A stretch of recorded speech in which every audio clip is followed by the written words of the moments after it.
The Honda Prelude has a huge name to live up to. It has decades of history behind it, and for car enthusiasts, it's one of those model names that makes you go, ooh, that's going to be a good car. The new Prelude is controversial though, because on paper, it's very similar to another Honda, the new Civic Hybrid, which is a great car, but not a sports car. This is the 2026 Honda Prelude. I'm Alanis King, and this video is brought to you by Expel. The Prelude is a polarizing new sports car, and today I want to find out, is this a real Prelude, or is it just a Honda Civic? So let's go for a drive, and stick around for the end of this video to get this Prelude's full report card.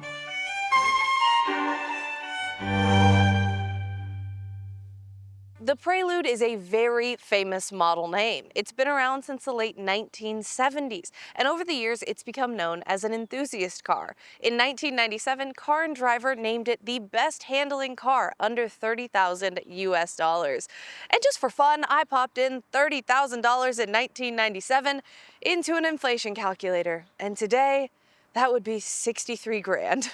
Woof!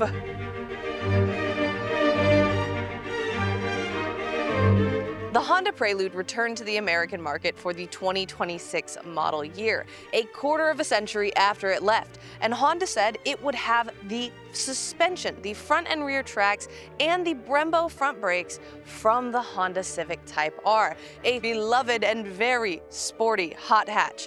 And in addition to that, it would have the powertrain from the Honda Civic Hybrid. This is where I tell you that on its own, the Honda Civic Hybrid powertrain is absolutely incredible. It has 200 horsepower and 232 pound-feet of torque, and that leads Honda to advertise it as the most powerful non-Type R Civic ever. And that's true. The Honda Civic SI, which is the Sport Light model, currently has 200 horsepower and 192 pound-feet of torque. But there's an issue with putting the Honda Civic Hybrid powertrain into a car like the Prelude and a name like the Prelude. Yes, it's nice, it's decently quick. However, the Prelude is way more expensive than the Honda Civic Hybrid, which has the same powertrain, and this Prelude does not have a manual transmission. And as a car that is marketed for enthusiasts, I mean, look at it, it's Boost Blue. Not having a manual transmission and being way more expensive than a similar car, it's kind of rough.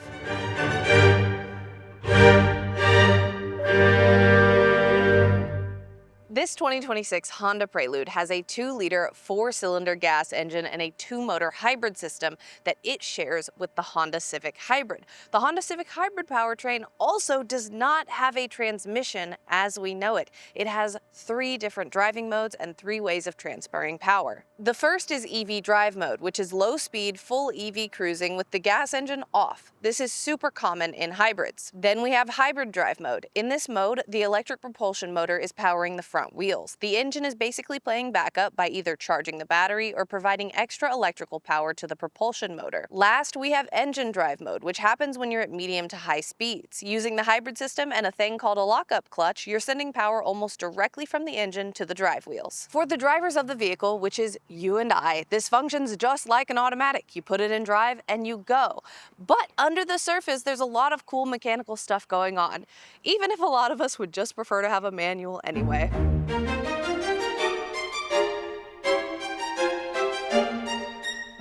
We have now reached our brand new segment, which is Alanis's Tour to Interesting Features. And we will start with the wheels. These Brembo front brakes are blue and they match the car. And then if you look behind the wheel, we have some vents back there. And unlike a lot of cars, those vents are actually real, which on one hand is absolutely awesome. On the other hand, you drive this car for a couple of days and it gets the door really dirty, so sometimes you kind of wish they weren't there. As we move to the side of the car, there are a few things I want to mention. One, those wheels are not flush at all. I would probably change the fitment on those pretty quickly if I bought this car.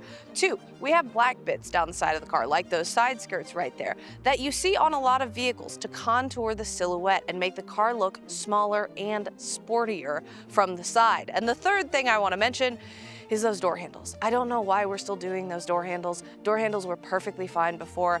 These don't always present themselves because they're flush, and then you have to poke at them and try to get them to come out, and it's just like, what are we doing? Just put normal door handles back, please. We have now made it inside the Prelude, where we have this pretty blue stitching that I like a lot. And then on the front seats, on one side, we have the date of the first Prelude, 11/25/1978. On the other side, we have an outline of the silhouette of the Prelude. And then I want to discuss the back seat, which is not really a back seat unless you just happen to be very, very small. Because as you can see, when I try to sit back, this is where my head ends up. It's not great. Up front, I want to discuss a few bits of this Honda Prelude. The first is that I really do like this lighting setup up here. It's this hammerhead style setup. However, it has something working against it. Toyota is now doing the hammerhead setup on basically all of its cars. So this Prelude looks like a Toyota, it looks like a Prius, it looks like any other Toyota. Even though it looks good, it's just so common now. The next thing I want to mention is that logo right there. Honda is moving to a new logo. It's an H that looks pointier and it doesn't have the little squircle around it. So if you like that logo better, they are moving to it in 2027. If you like this one, you gotta go 2026. And the last thing up front is we have that little blue line down there at the bottom of the grille. And you'll notice if you look closely, that blue is not boost blue. It more closely resembles the blue on the Brembo front brakes. But you can't see that unless you're off to the side of the car. Another feature that is unique to the press cars I drive for these reviews every single week is I never have strong tint on my glass or on my windows. And this really stresses me out because of the sun exposure and the brightness inside of the car. But I never have to worry about it on my personal cars because of our partner, XPEL. My cars have XPEL's XR Plus film on them. XR Plus is a dual-layer nanoceramic film that blocks 99% of harmful UV rays. When you block those rays, not only do you protect your interior and keep it cooler while your car is parked, but you also stay cooler and more comfortable while driving, and you protect your skin from harmful UVA and UVB radiation. When we installed XPEL's XR Plus film on one of my Mazda Speed Miatas and left the other Miata bare, the film kept the protected Miata 10 to 15 degrees cooler. XPEL also did this test on 2 Toyota Tacomas at the very hot and sunny IndyCar Arlington race this year, and the protected truck also stayed significantly cooler. I absolutely love all of XPEL's products. I really do believe in them, and every time people come up to me and tell me how beautiful my Mazda Speed Miata is, I tell them that is because of my paint protection film and my ceramic coating and my tint from XPEL. So if you want to check them out for your paint protection film or all of your glass protection needs, please do. And if you like car care products, you can get tons of them for 20% off at xpel.com/shop with the code Alanis20. The 2026 Honda Prelude starts at $42,000 flat. That is significantly more than the starting price of the Honda Civic Hybrid, which is $30,000. And this Prelude only has one paid optional extra, and that is $455 Boost Blue paint. And I always say, go for Boost Blue because it's $455 to look like that. And after options and fees, the total price on this 2026 Prelude is $43,650.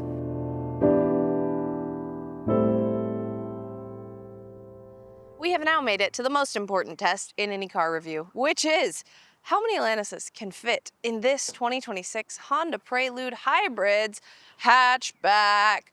Now, this is always tough because I think a dress is cute. And then I try to get into a trunk with a dress and I go, why did I wear a dress? That was a terrible idea. Now, while I get into a trunk, I like to talk about a vehicle's key.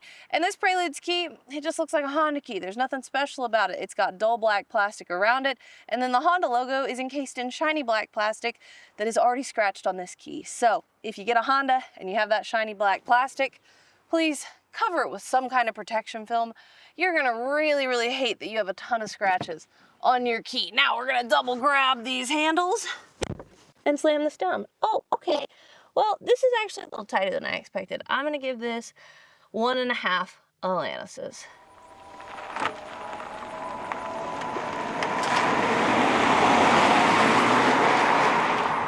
It's time to drive the 2026 Honda Prelude Hybrid, and while we're driving this car, I want to discuss a few things. The styling and the comfort, the controls on the inside of the car, the driving experience, and my overall take on this Prelude.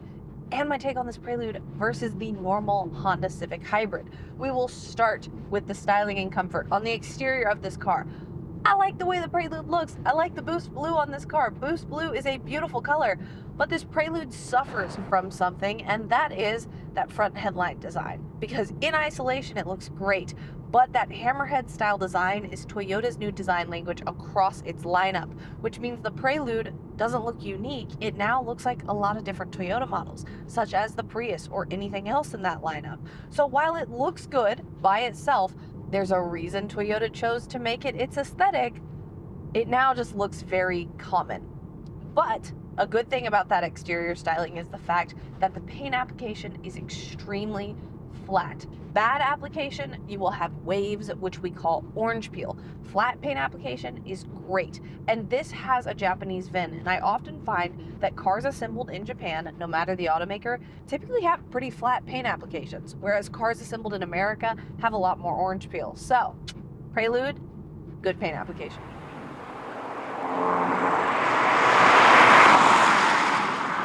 Inside this Prelude, I love the styling and I love most of the materials. We have quite a bit of piano black right here where I put my hands, which can scratch easily and get really dirty. But aside from that, the materials look nice. We have a lot of soft leathers, we have whites, we have blacks, and we also have this suede looking material on the dashboard with blue stitching and a stitched Prelude logo. And overall, this styling and these materials just keep my eyes moving throughout the cabin, and that's really great because that's what you want in the styling of a vehicle. You want people to be interested and looking around. And in addition to that, these seats are pretty comfortable. They're soft in the right spots, they're contoured correctly, and oftentimes when I'm in a sportier car, such as the Honda Civic Type R, the seats are really narrow and they squeeze my hips. I don't have that in this Prelude. It's very, very comfortable. But then we move to the back seat.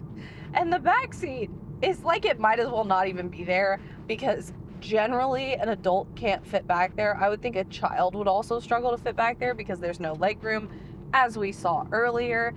But in addition to that, Honda kind of doesn't even pretend to put seats back there. It's kind of just black lumps back there. It doesn't look very good. And when compared with the front of this car, which inside in the front seats looks great, you look back there and you're like, oh, did they forget that existed?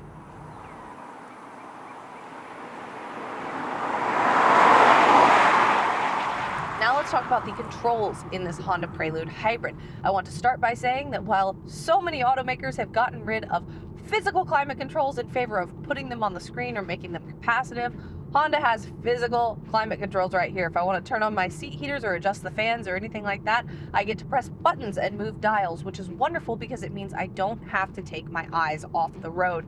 I absolutely love that. In addition to that, below my infotainment screen, I have two USB-C charging ports and a 12-volt cigarette lighter outlet. But something that I want to mention about me as a driver and my view of the controls is the fact that my steering wheel actually blocks a couple of important controls. And that was the first thing I noticed when I got in this Prelude. I got in and I went, where is the engine start button? Because it's hidden behind the steering wheel. My seat heaters are also hidden behind the steering wheel for me as the driver.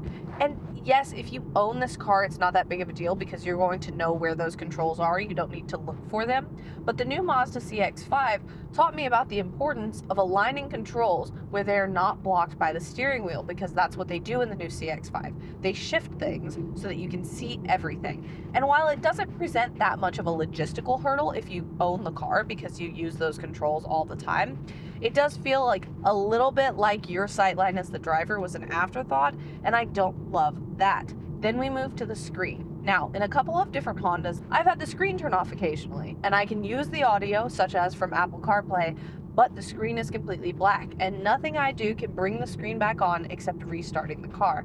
And I had that happen in the Prelude yesterday. So, it's fine, it's fixable, all you have to do is restart the car, but it is a little concerning that it glitches off like that.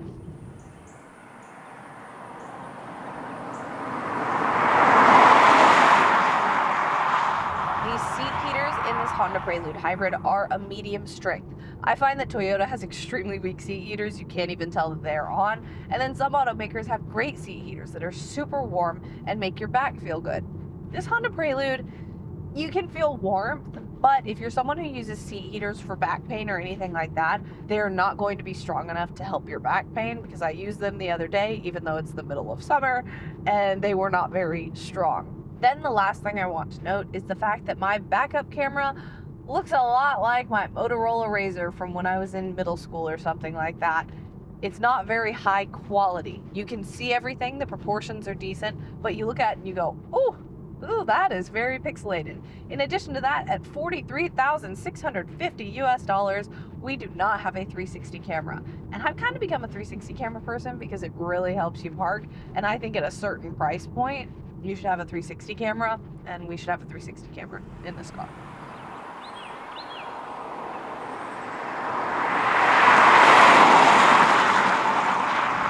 Now let's talk about how the Honda Prelude Hybrid drives. And I want to say, from a baseline point, Honda has great driving dynamics. They may not have the most powerful vehicles in the world across their lineup, but when it comes to sporting driving dynamics, they have it down. These cars corner well. They feel great. They don't have that typical understeer that you would get with a front-wheel drive car, which is where you tip into a corner, the car doesn't steer enough, so you end up going a little bit straighter. You don't feel that in a Honda. You take corners well and confidently, and it's just really nice to drive a modern Honda sports car. In addition to that, the steering wheel is communicative. When I put my hands on this wheel, I can feel the road underneath me. I can feel all of the little undulations and everything like that. And whether I'm driving around town or I'm on the good roads like this, I put in a steering input and the response is so quick. That really adds to the driving experience and the driving dynamics, whether you're at low speed or high speed. All of that is to say, Honda driving dynamics are fantastic, but they're also a matter of preference. Some people actually prefer for a car to feel a little bit less confident in a corner. So when I'm driving a Honda like this or the Type R, it feels incredible in corners, but then I switch to a Hyundai Elantra in, and it's a little sillier, right? It's not fully planted all the way through every corner. It can sometimes bite you if you mess up, and that can be really fun too. It's just totally a matter of preference.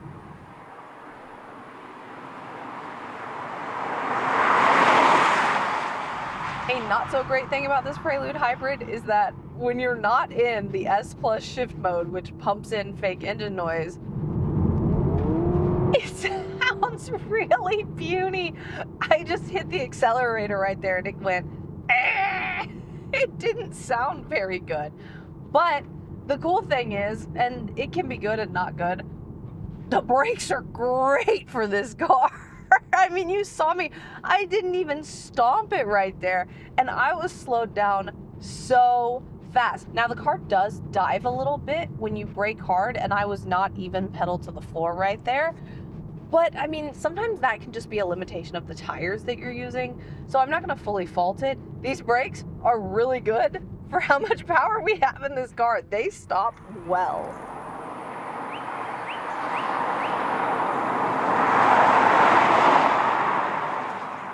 Now for the last part of this driving evaluation, I want to pop this Prelude into S Plus shift mode. And that is such a mouthful to say. I feel like I want to say Shift S Plus mode or Sport Plus S. I don't know what I want to say. It's just a lot. There are a lot of S's in the automotive industry. We got to come up with something else to say. Anyway, S Plus shift mode does a few things. It pumps in engine noise into the cabin. And in addition to that, it is going to simulate gear shifts. And while we're simulating gear shifts, I want to talk about our paddle shifters. So these paddle shifters actually feel really decent for a car that has no transmission. And sometimes I will get into a car with a great transmission, a dual clutch automatic that shifts lightning fast, and the paddle shifters will feel very weak and plasticky and just not fun to drive.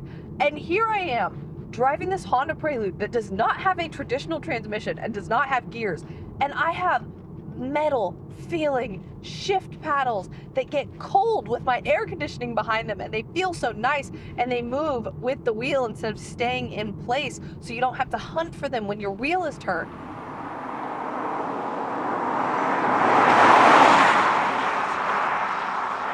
Now I want to talk about S+ shift mode and basically tell you what's going on here. So this is a common thing with new hybrids and new electric vehicles where these vehicles don't have traditional gears, but because they're sportier vehicles, automakers are putting fake gears into the car in a certain mode where you can feel what gear shifts would feel like. This can be useful. So let's take Hyundai's N driving mode into account here with its electric vehicles. I've driven in driving mode on track in a Hyundai Ioniq 5N, and it's actually very helpful because the fake shifts and the power cuts and everything like that can give you some good insight going into corners and coming out of corners based on gas cars that you have driven at certain racetracks. The downside of having these fake shifting modes is that having fake shifting requires power cuts and fake rev ranges. And so when I have fake rev ranges and I have power cuts to shift, it makes the vehicle slower. So for example, Car and Driver did a test between this Prelude and a Honda Civic Hybrid. I do not believe they specified whether it was the hatchback or the sedan, but they did say that the Prelude that they tested was 20 pounds heavier than the Honda Civic Hybrid. The Prelude they tested went from 0 to 60 miles per hour in 6.5 seconds, which was 0.3 of a second slower than the Honda Civic Hybrid. And then when they popped it into S+ shift mode, due to the power cuts and the faking of the red ranges and everything like that, the car lost 0.8 of a second. That is a massive loss for honestly not that much gain. Yeah, it makes it feel a little sportier and a little more fun, but that's a lot of performance loss just to fake having gears.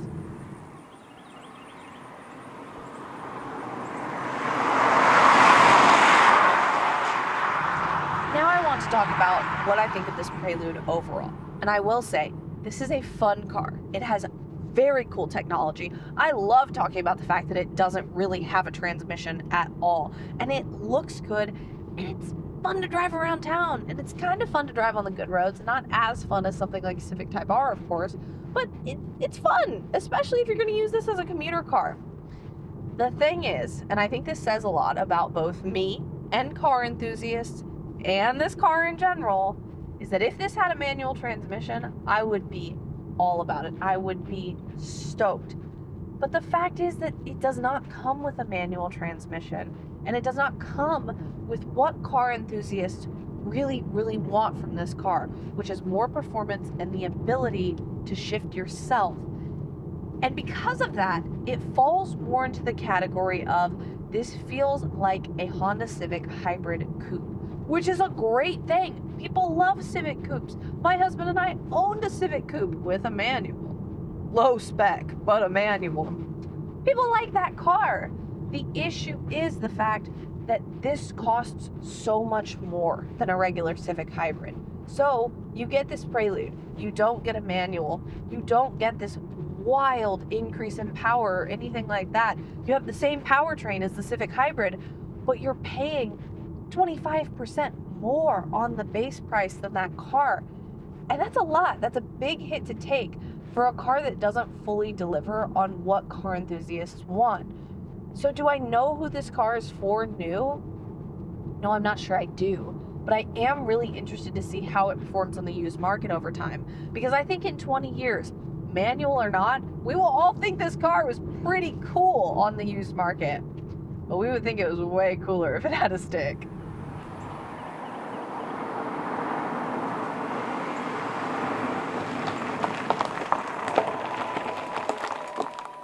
Now that we've driven the 2026 Honda Prelude Hybrid, it's time to give it a grade. Welcome to Alanis's report card. The exterior on the Prelude gets an A, I'm not gonna lie. Yes, it looks like a Toyota, and yes, it looks like a Prius, but the Prius looks good, and there's a reason why that hammerhead styling is just used across the Toyota lineup. It looks good. The interior is an A-. The infotainment screen glitches off sometimes, as I have realized, and the materials, there are some of them that aren't the best, but overall, the styling and the materials in there are pretty good. The performance is a B-, and I will say that as a Civic, the performance on this vehicle is an A, easy, straight up. But this is a Prelude, and you expect a wow factor from the Prelude that you do not get from this Prelude, so that's why we have to knock it down. The value is a C, and that is because you can get a Honda Civic Hybrid brand new for 75% of the cost of this vehicle. And that just makes it an easy choice. You gotta go with the Honda Civic Hybrid. Would I take this Prelude on a road trip? Absolutely. This is basically a Civic, and what do you do with Civics? You take them on road trips. And overall, this Prelude gets a B-. If this were a Civic Hybrid coupe, and it were priced like a Civic Hybrid coupe, $30,000, this would easily be in the A's.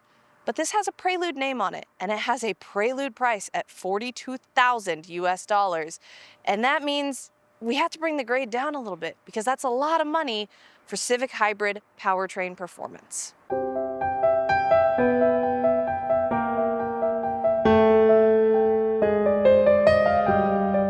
I adore the new Honda Prelude, just like I adore the Honda Civic Hybrid. Do I adore it in a sports car way, like I do the Honda Civic SI or the Honda Civic Type R? No. But do I adore it as a two-door hybrid? I do.